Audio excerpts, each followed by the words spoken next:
the foundations instead of looking at the side of the injury, you know, because it was just they were looking at a disc.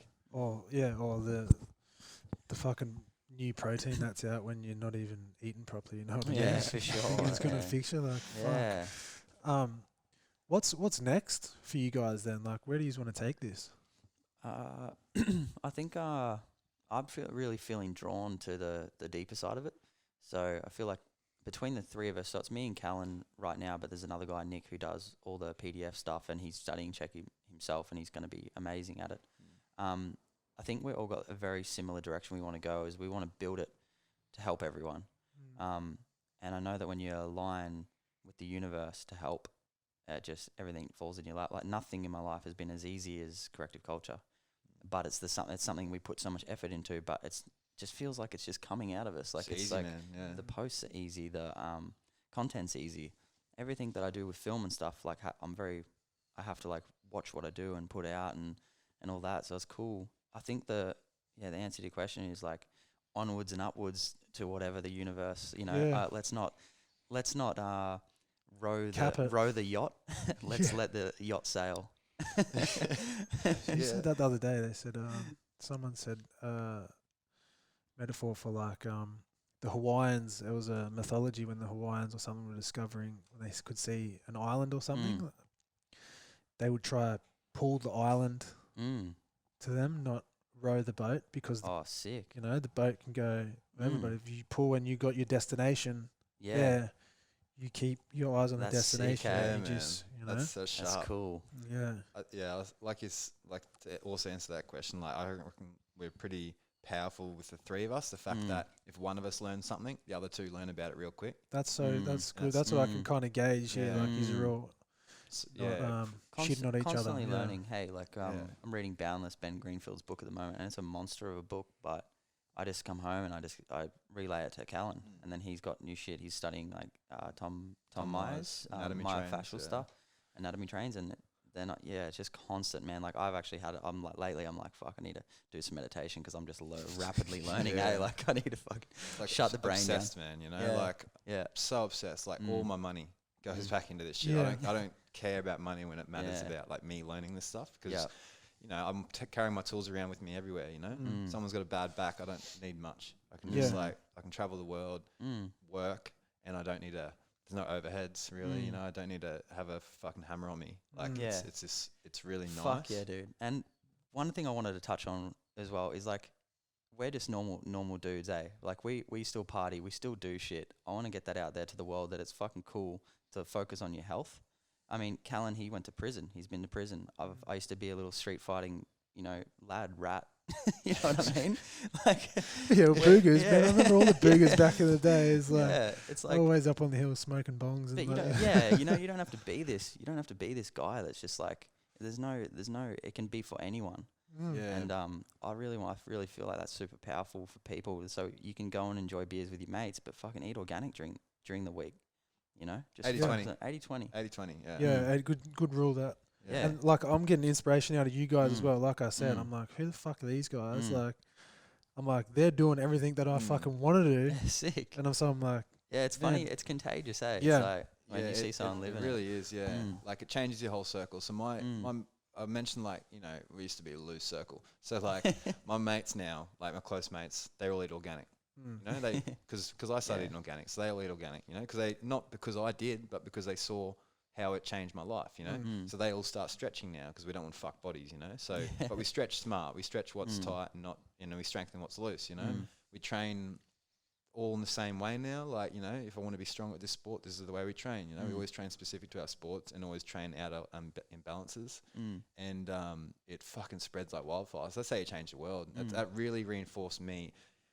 Like, these people, and obviously, you know, posting all this stuff and like, really change yourself, and then the people around you change, and then it spreads, and I'm just seeing how it spreads. Hey, it's like, whoa, and like, we all read about it, but until I've now seen it, I'm like, fuck, that's the way to do it. You know, it's not like, it's not these bigger options, and really, like, you know, make your bed first, like Jordan Peterson says, before you try and change the world. Yeah, for sure. What's your have you got like a nighttime routine that you're sticking to that works pretty good? I was having a bit of trouble with sleep, and I pretty much summed it up to coffee. which I was telling you before. I just went on a little coffee detox. Yeah, It's been just over a week, but I was having like 2 a day. And then on the weekends, because it's weekend, I was like, it was coming 2 o'clock, but I know the rule, don't have fucking coffee, you know? And I was still just like having a cold drip, say at 2. Yeah. And I was just like, fuck it, wouldn't have one Sunday. But I was just, I could really feel like my adrenals were fucked. What's your like light exposure at night? Like, yeah, I try to keep that down. Like I got blue.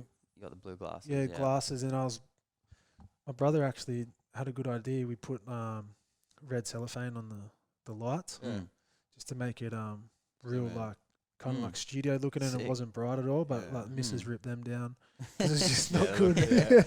But my night times, man, are good. Like I'm from 3 p.m. I'm like doing nothing, man.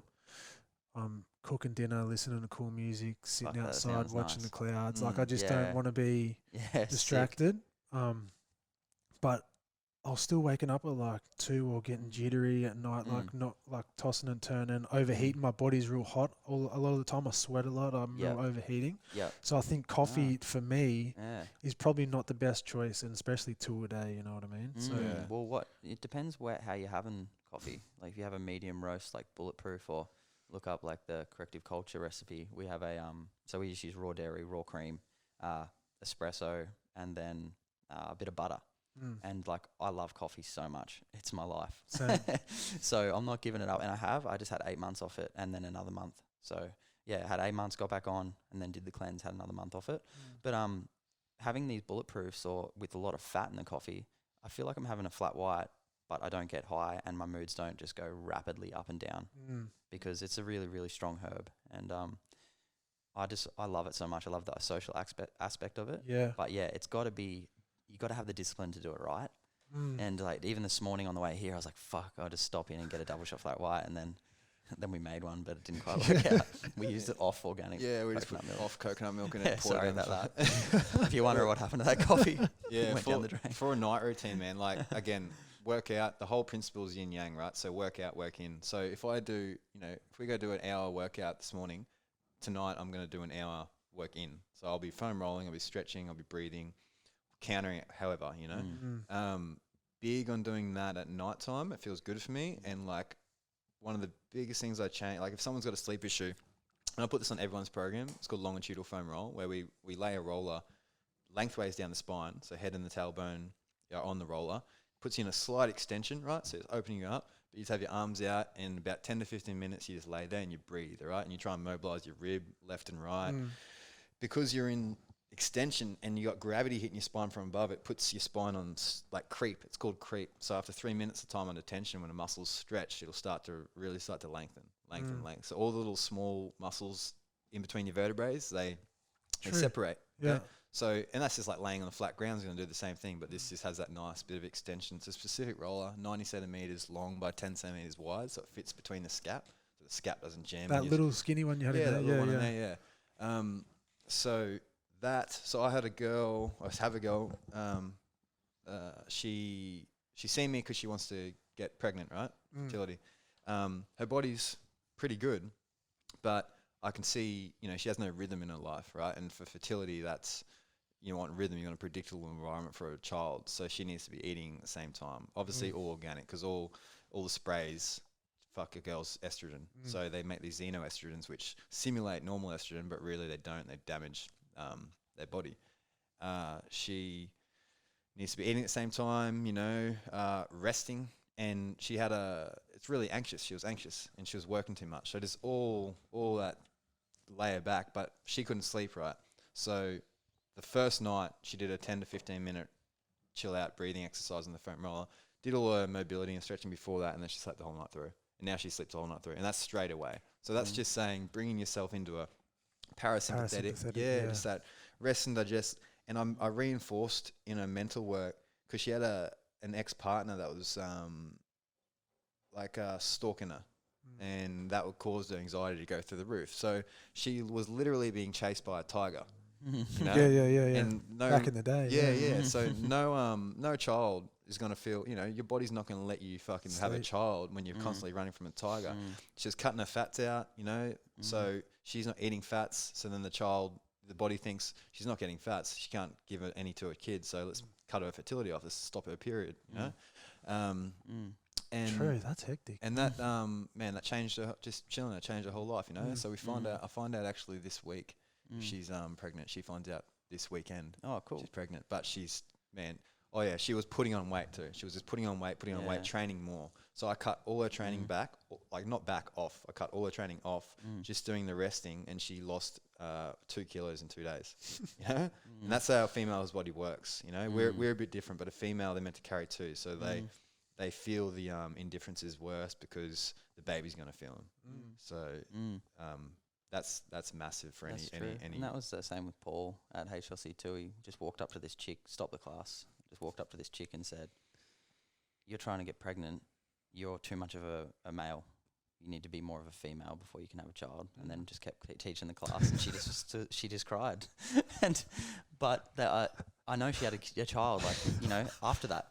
Which is the craziest thing, like but like he talked to her after that. He didn't just like, it wasn't heartless. So she was living, and this is the same with this girl. She was living the males like, not, this isn't like I'm trying to not get sexist here, but she was living she was trying to do like bodybuilding, wasn't she? Yeah, so she was a full bodybuilder, like huge. Yeah. She was bigger than the guy she was with, and she had huge muscles, and Paul just you know, the mirror. He just showed her the mirror and said, you know, you've got to be a female to have a child, like, and she was really upset by it, but I could see that he at the end of the day talked to her, and you know, it was one of the most profound things I've ever seen, because it was like, and then I did hear that she had a child like a year later or something, so it was freaking crazy, man. Yeah. And then this same girl, she's a very she's a business type woman, and she's a millionaire, right?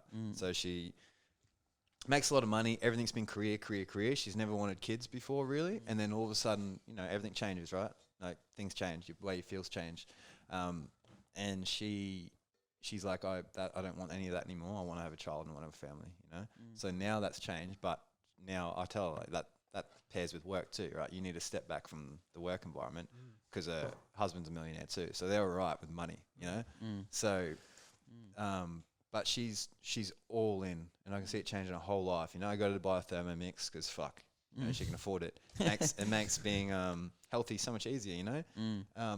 And just definitely about organic food, man. People really underestimate, and that cleanse that we did recently really drove in that food is the first thing that changes your life. Because as soon as we cleaned it all up to like that sort of level, you know, we got way more done, and your mood was way better. I have a client at the moment. He was telling me the other day he nearly killed himself, and then he healed his gut, and then he was good. Yeah, he's gonna release that. Dude, it's for sale right now. So I was gonna say that. We haven't actually dropped it or aired about it, but it's for sale. Yeah, we gotta get better at that shit. So we give it to our clients, and it's free for them if they come and see us. But it's for sale for $30 on correctiveculture.com. And just add it to the cart and check out through there. And it's like a 22-page PDF, roughly. Yeah, but take note, it's about $300 to $400 worth of supplements on there you got to get. It's a full heavy metal detox. It's like the ultimate. Like, if you want to change your life through the gut, and it does, fucking do it. Yeah, that's like, it's the ultimate. Yeah, Donald had a girl with a parasite infection for 9 months, man. Did all antibiotic rounds, right? So this is like killing them off without nuking your gut. Yeah. And it's also healing the gut, whether you have it or not. Like, I'm sure I didn't have parasites, but I did it, and holy shit. One of my mates did shit out worms, though.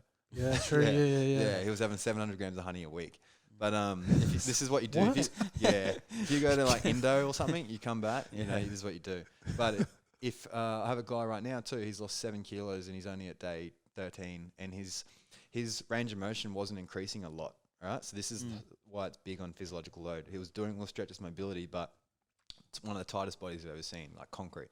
And like his internal and external hip rotation is meant to be about 30 to 40 degrees, and his was 0. So his whole leg moved as 1, right? That's how tight he was.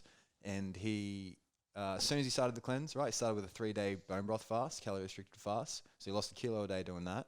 And then just eating organic food, plenty of meat and veggies. And now his whole back pain's gone, you know? So that's the difference. And people don't think it's just an exercise or a stretch. It's not. It's the water, it's the food, it's the sunlight. Yeah. Definitely the sunlight. So that's something I can talk about, because when I first got locked up, they put me in a watch. Do you want to elaborate on that? Oh, yeah. So when I was, Forgot to go back. like I said, we're all, like I said, we're all loose back in the day, and so I got 100 caps, pingers, whatever you want to call it, for I think it was Stereo Sonic or something years ago, but I wasn't even going to it, but I knew the guy to get it. Anyway, I got done, and with them, they were watching the guy's house. They got me, and then they got me for every other time I went there also, because we were partying hard, you know. And I was dealing, but I didn't think of myself as a dealer, which is weird. But I was dealing, you know. But it was just to like our group. I wasn't out and slinging it on the randoms and that, you know. So the cop told me I wasn't going to go to jail. It was 100. Like, that's pretty mild. Never had a record before. Got done with weed twice, but nothing bad. And everyone told me I wasn't going to go. So I had a surfboard in the back of my ute, ready to go for a surf after court. That's how confident I was, man. Family didn't think I was going. No one thought I was going. All of a sudden, 2.5 years. Really? Yeah, but I got paroled. Like, he goes, court ordered parole in 7 months. But I didn't know what the fuck that meant at the time. All I heard was 2.5 years. Oh, you weren't walking down the fucking courthouse? Nah. So I remember my dad just like punched me in the chest, like just hit me in the chest and was like, be strong. And I was like, yeah, I will. And then my mum was just crying and rah. And then they took me straight from there down to the watch house. And then because I wasn't prepared, because I really didn't think I was going. It was just a fucking shock, you know. It was like, and I didn't know what the 7-month court order parole meant, you know. I just had 2.5 years, and that was crazy, you know. I was 21, and I was thinking 2.5 years. I'm only 21, you know. That's like so much time. And then I didn't know what tomorrow brought, you know. I didn't know what the jail was going to be like or nothing. And it was maximum security at Woodford, which is the biggest jail in Queensland. But firstly, they took me to the watch house, and then I was in there for 5 nights, 6 days in my own cell. And at every night there was people screaming all night long, like drunks coming in, and no one to talk to. They didn't have there was no pillows, no blankets, and just like they gave me greens, which is what you wear, like the trackies and that. So I have to choose whether to wear them to stay warm or roll it up and put it under your head. And it was this concrete slab, man. They had like 3 cushions, like real shitty cushions, you know, like. So the back pain went through the roof and I believe it was the sunlight, because, you know, we know vitamin D is directly linked to synthesizing collagen and things like that, and your bone health. So all of a sudden my body just started aching. Obviously the stress of not knowing, like, do I go to there tomorrow? Are they taking me on the bus tomorrow, the day after that? And then when I eventually went out, I remember they call it the freezer box, like, you know, the little bus you see on the highway. Yeah. So you sit in that, handcuffed. I'm in with this Indigenous dude that just done 20 years, and he's going back because he got done for weed. You know what I mean? Oh, so he bottled someone, killed him, and then he's like, man, I love Woodford, rah. But he gave me the whole rundown, right? And said, like, just, you know. And in my head, I had jiu-jitsu behind me, but I was only a blue belt. But in my head, that's still a lot. So I still, like, backed myself against, like, someone that hadn't trained, but it was still, like, in my head, I was getting ready to go in and just start fighting for my food, you know? Because I would have, like, I was getting ready to, like, I don't know, you know? I didn't know if people get raped, all sorts of shit. I was just like, that was going through my mind. Yeah, true. You know? Fuck that. And then we get to BCC, which is the Brizzy jail, and then people are screaming, like, rah, because the BCC, that's like the one you go to where they figure out what jail you're going to go to. So it's like the transition. So no matter what you do, you go there. It's like the hub, right? The whole wake hole. And also everyone's coming down because everyone's on drugs, right? So everyone in there, they're all drug addicts. Like, everyone's got Hep C. Like, literally 90% of people all addicted to drugs. They're all on speed. They all boot up speed. And everyone's from the same area too, Woodridge and Nala, South Brizzy and Goldie pretty well. And all I heard was people screaming. I'm in this holding cell with about 20 people. I walk in there, and some people like scratching their skin. I can see this little Vietnamese dude, obviously a heroin junkie, just like really struggling, you know, just like, ooh, and like, and then I sort of, I really made I had a mask on the whole time. So I felt like I let the world know, like, this is nothing to me, this is normal. And that's where posture comes into it, you know, and it's like a refined version of the outside world. Like, if you think people don't judge you by the posture, you know, they're wrong. Like, because, you know, you get a guy in the club, if he's sitting there like this, he's not getting laid. You know what I mean? No chick's going to come up to him. Same thing, like, with how approachable you are by people. If you're open shoulders, you know, even if I just like stand here and I just turn my palms out, that changes the way you feel about me, you know, and where you're at in your confidence and things like that. So I walked in there and I got a rundown with one of the dudes. I sort of like, oh yeah, rah, but in my head it was just boom, boom, boom, boom, boom, boom, you know, and then they eventually took me to the unit and, you know, you're walking into about 30, 40 people and you just don't know. Everything's just like you don't know. And I walked in and I just walked up to every single person and shook their hand and just introduced myself and just made myself feel normal. And literally about after the first day, I felt at home. Like I felt like, I'll be right, you know? But then whenever you get moved, so when I got moved to Woodford, that's meant to be like the bad one, you know? And so I walked into that unit and everyone's a bit bigger and shit. Like, you know, it was like a bit gnarly. But again, the same thing. I walked up to everyone, introduced myself, and then I saw, like, I really meshed well with everyone, so it was good, you know. They knew I did jiu-jitsu, but I never would say that, you know, as a thing. So I'd teach some of the Maori guys. Like, I sat at the table, and really, we were the big table, like, as in they were the biggest dudes. I was like pretty like the only white dude. One other white dude, all the Vietnamese and these big ass Maoris, and they ran like the laundry side of things. But I was mates with them all. I just meshed with them. But then there was a guy that comes in, and his posture's like this, you know, and he's hanging out near the fishbowl, and the fishbowl is what they call where the guards sit. Yeah. And so you don't hang out near that, right? And you don't talk to them unless it's like, oh, I need to do this, you know, something like paperwork. But you don't chat with them. And he's hanging out, like, being too close because he feels safe there. Straight away, man, like, his posture, everyone just sees that guy. Everyone views you in a second, you know? So I was conscious about my shoulders being back when I walked into there. So that's like, I was already on this path of movement and analysing movement, and like, I know I'm good at that. I know when I look at someone running, I can see what's going on. I can see when I do the squat, you know? Like I knew, because my dad's been big on that my whole life, you know? But this guy, you know, and then this Indigenous fella walks up to him, you know, and then he goes, oh, hey mate, you got a token? And that's like for the cans of Coke. And he's like, oh, nah, man, like, you know, my daughter's coming in. He's all doing this, you know, and I got to give her, you know, this and that. And when I walked in, someone hit me up for a token. Oh, noodles. I was like, yeah, but what do you got? Like, you know, you'll swap, you know. Do you got tuna or something? It's tuna and noodles, Coke. Like, and he's like, no. And I was like, well, nah. Like, and I made myself look like real confident, you know. Yeah. And then he ended up giving the dude a token. Then they all just lined up. That 10 of them, man, they lined up. What, you gave him a token, you don't want to give me one, you know? And he gave them all a fucking token. If he just said no, nothing probably would have happened. No one wants to get in a fight. You got to go to solitary and shit. Like, it's a shitty time, you know? Yeah. No one wants to. They'd rather you just bitch out and give it to them, you know? Give them the shoes, whatever. And then they did it again a few days later, and this time he said no, and one just went, boom, cracked him, black eye. Because they knew, you know, they knew him. There's no hiding now. He's already showed his cards. So it's like, you're not going to do shit, mate, you know? And if you're, but people respect you too. If you're a little guy, if you punch on with this whoever, you'll never get in trouble again, probably. People respect that you had a go. And you won't also have drama with that person. It ends, which is cool. Yeah, and there's never gang shit. Like, it's never 2-on-1 unless it's something over money or whatever. So I was in there once, and these guys poured boiling water all over this dude in one of his cells, and his skin was just fucking coming off him, and the screws ran in there, and like it was coming off in their hands and shit. And that was a 2-on-1 thing, but that was over like debt. This guy fucked up with money, you know, because everyone's always passing shit for money. And then I nearly got in a bit of drama once with this guy. It was ironic because his name's Stan, Big Stan, big Samoan dude, and he was actually my mate. But again, I was working at the workers unit, so I'd leave my unit, go to pull metal out of wood. You know, that's all I do, all fucking like 3 hours a day, just pull metal out of wood because it was better than doing nothing. You know, I was playing cards, that's about it.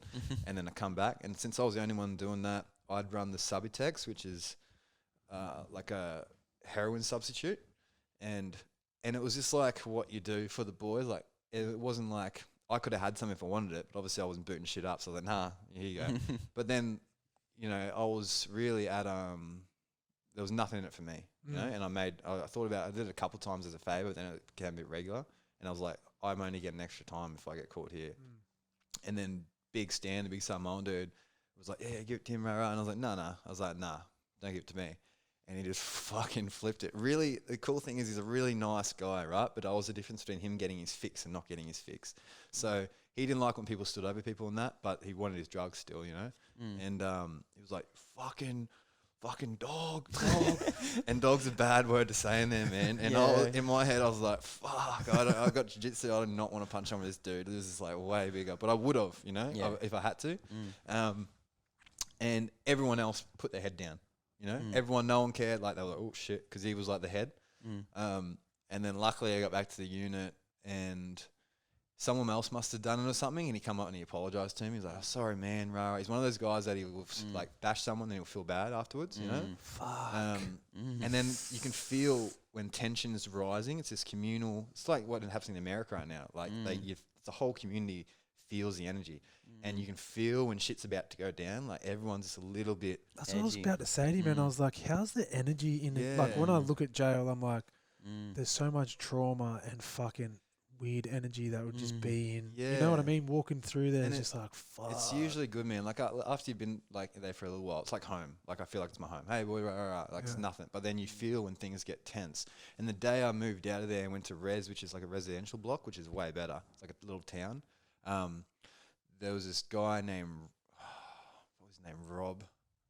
I think so. Anyway, someone on the phone the day before was like, didn't hold his spot in line. You always got like, oh, the guy behind me's next, you know. Doors open, and then he just sprints out of his fucking cell, runs into the other guy's cell and just starts fucking hammering into him. They call it the Ninja Turtles. All the guards come in and like riot squad shit. Come in, we all like heads on the wall, rah, and they just drag him out, and it's full like Charles Bronson shit. He's like, fuck, like screaming, just jacked, but a psycho. You can see this guy, like, you know, I don't care about fighting, you know, it's like, that's the sort of person that will go further than I would, you know, like sort of stab you or something, you know. Another guy like ate 2 people, like killed 2 people and ate them both, man. His name was Rob. His name was Rob. Killer at chess. And I remember I was playing chess with him, didn't know all this. And it just I just done 9, rah, and I thought he's meant 9 months. And then he's like, no, 9 years. And then I didn't ask him why. And then someone else told me after. But it's just like, the cool thing that I found was you're around all these people that you would be separate from in the outside world, right? There's lads and shit, people that you're like, fuck that, you know? But you all wearing the same clothes, you know? You all got the same look, like you're wearing the same clothes. You're all in the same situation.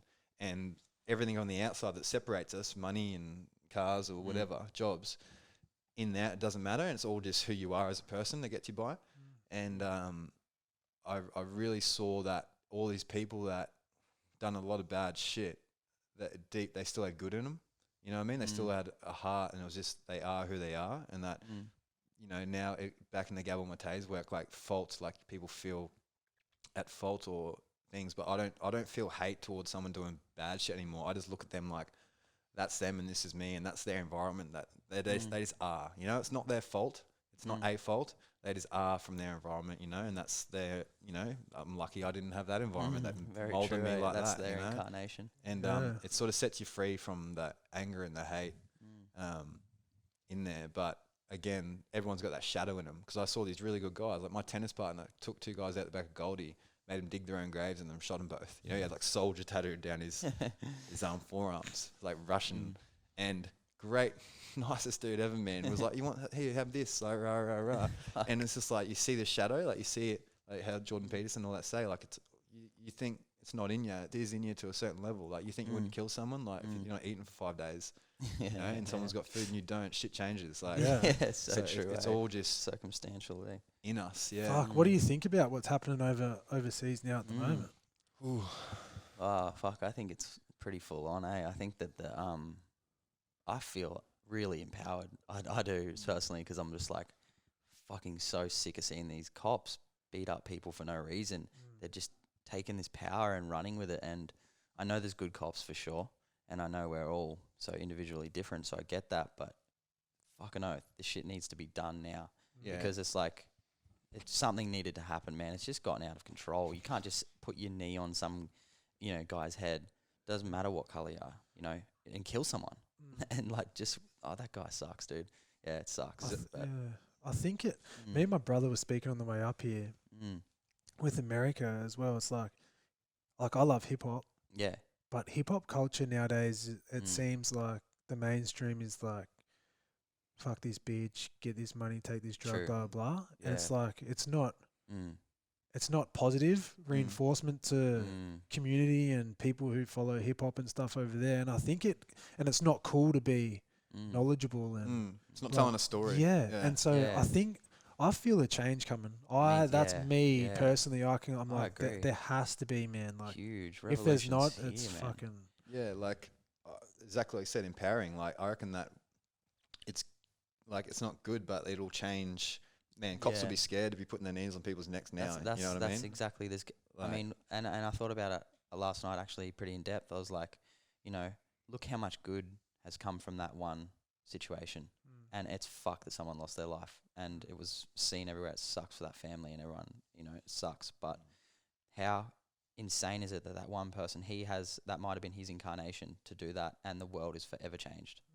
So there's good and bad in this world, but I feel like that he's done so much good. His soul will be, move on, and he's done more for the world probably than anyone, like that's huge. It's touched a lot of people, like it's touched. Yeah. It sucks. It sucks. It's just like it's such a shit, and it's hard to talk about. It's hard to like. It is hard to talk about and not feel judged. For sure for saying it. Like cause speaking your truth. Yeah, because that's how I really feel. I feel like that's just he's changed the world. That one guy. It's brought a whole lot of people over there together. Obviously, people looting and shit, and that makes us listen. Yeah, otherwise it's just another don't do it. But it makes us listen, and it's. Like brings again a bit of fear in with the government. Like fuck, they can just like if we keep this shit up, and they'll be drilling that in because they don't want it happening again, and that shit could spread like wildfire, So the media, for sure, media will make sure of that. Well, it's not the first time, Like it's happened a lot. Yeah, it's happened a lot. Like a lot of people have had to lose their life for this to finally happen, and it sucks. Yeah, Rodney King, that massive riot. So, well, before we wrap it up, boys, like really enjoy the time. It's been an hour and a half, but. Same. Cal, if you could give listeners like one piece of advice, it's hard to say one piece of advice because like that well, literally what I said at the start, because it changed my entire life, and that's looking with your eyes. Again, this restatement on that: look with your eyes and listen with your ears and that, but really let your heart be your compass with your direction in what you want to do and your purpose. Like your purpose has to be clarified really quick. Because it doesn't have to be done quick, but it has to be a goal, And if you don't know, like think on it. Everyone says they don't know. I didn't know I wanted to do this. Like in my head, I was like, fuck, I'm gonna be one of these people that never know, And then it was fucking right in front of my face, So what do you love? Like really, what do you love? And don't put money as a part of that. And it's a good analogy is like if you went to prison right now, and it was just like a normal society, like we all had to have jobs, right? We all had to have jobs, but there's no money. So what job are you gonna, if they say you can have any job you want right now, what do you want to do? But you don't get paid, but what are you gonna do? Fuck, that's a good note. And I would do what I'm doing right now, So I would do what I'm doing right now for less money than it was scaffolding. So that's how I know what I'm doing. And because I'm on my path, I'm passionate, it pays me way better than scaffolding ever did. So the universe will look after you if you just stay true to yourself. Yeah, I agree. And mine's probably on a very similar thing, like find what the fuck scares you and then put down one tiny little thing that you can step over to get to that goal. And even if it's just putting a fucking toothbrush on the ground and stepping over it, but it's something in that direction. So do what scares you. Do that thing that you know is in your heart that you're not doing because of money. What about you? Yeah, man. I like what we touched on is just sit down. What both of you said, sit with yourself and what makes you happy and what you want to do, and pull the fucking trigger on it. Like, just you just got to do it. Like, find a way, find somebody, find people like what you said earlier, Cal. Find people who are doing what you want to do. Reach out. You might have to reach out 30 times before and then just you're now in that stream of like, like a fish, you're like, let's go. And it's crazy how it just like the universe moves towards you at the speed you move towards it. So like you moving towards it, and it comes at you with all this weird shit that comes from different angles and perspectives, and you're like, pull the island. Pull the island. What the fuck's going on? Like, and I feel like we're all on the same page with that. Yeah. Which is sick. And fuck, I just love when I hear people like yourself say that, and especially other people too that are just starting and getting empowered to live the hero's journey. For sure, boys. So we can find you at Corrective Culture on Instagram. He's on Facey or? Not yet. We have a Facebook. Oh, do we? Yeah, but it's kind of just not really popping. Correctiveculture.com, there's a website. Yep. Okay, so that's where you can get that parasite cleanse. But Corrective Culture Instagram, it gives you a view of sort of what path we're on, and it does work. Yeah. It does work. Like, fuck, we don't get sick now. I used to get sick all the time. You know what I mean? When I was fighting, I was overtraining, all that. Now when I think of myself as a battery and just keeping that battery up whenever it gets down here, like I used to, most people, they feel guilty that they get home, they're tired from work, and then they feel guilty that they're not training, and they go train, and then they deplete themselves and get sick. Now when I'm tired, I'm like, oh, I'm going to go nap for 20 minutes, charge that battery, and like, oh, I feel like a session now. You know, it's simple as that. Yeah. Fucking oath. And yeah, Callan Krause on Instagram. Yes. Jake Stone. Jake_Stone. Yep. Yeah. And if you want any film work, Jake. Yeah, Jake Stone Films on Instagram. Yeah, he's pretty busy right now. Yeah. He's fucking good at that. He's good at both, you know. Yeah. Nah, sweet boys. Thanks heaps. I appreciate, and I'm sure it won't be the last time. Yeah. So yeah, good vibes. Well, we're gonna get a podcast going soon, so we'll get you on. Dope. That'll be sick. Yeah, good vibes. All right. Sweet boys. Thanks. Thanks.